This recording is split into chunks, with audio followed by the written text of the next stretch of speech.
Bonsoir, Mesdames, Messieurs. Dans la Francescoisie, c'est ce soir qu'a lieu le souper d'automne de la paroisse Saint-Jean-Baptiste de Regina, un événement festif qui permet de rassembler la communauté et qui est porté à bout de bras par un groupe de bénévoles qu'ont rencontré Coralie Hutchin et Corey Herperger. Voici ce qu'ils nous ont préparé. Dimanche après-midi, une poignée de bénévoles s'active à la paroisse Saint-Jean-Baptiste afin de mettre la dernière touche aux préparatifs du souper d'automne paroissial annuel. Dans la cuisine, des bénévoles préparent encore des patates, des légumes et des sauces, tandis que d'autres préparent la salle pour accueillir les quelques 150 à 175 personnes qu'on espère recevoir ce soir.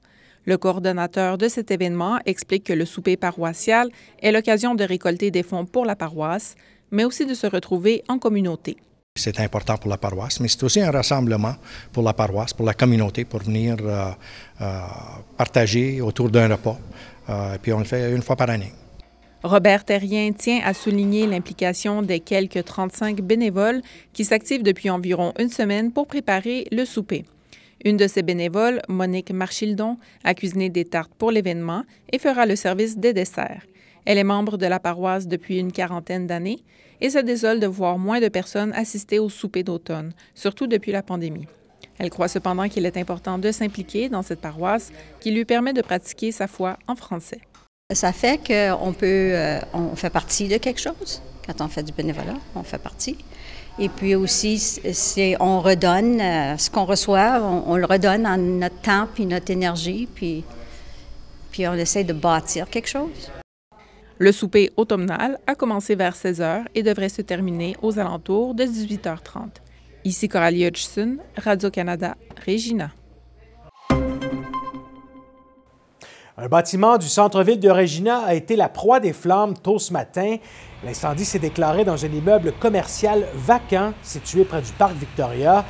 En fin d'après-midi, le chef adjoint du service d'incendie de Regina, Dustin McCullough, a indiqué que l'incendie était maîtrisé, mais que des pompiers étaient toujours sur place pour combattre les flammes. Une opération qui devrait se poursuivre toute la nuit jusqu'au matin. Il a ajouté qu'à l'heure actuelle, la cause de l'incendie est inconnue et qu'aucun blessé n'a été signalé pour le moment, mais que son équipe n'avait pas encore pu effectuer des recherches partout à l'intérieur de l'immeuble. Il demande au public d'éviter le secteur pour le moment.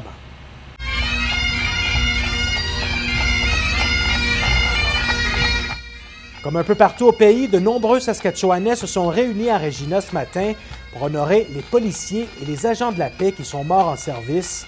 C'est en 1998 que le gouvernement fédéral a proclamé le dernier dimanche de septembre, jour commémoratif national des policiers et des agents de la paix.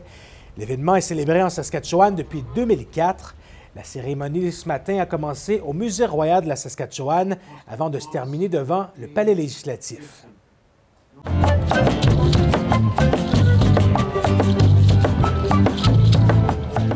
À Saskatoon, plus de 6 000 coureurs se sont donné le défi d'amasser des fonds pour la santé mentale aujourd'hui.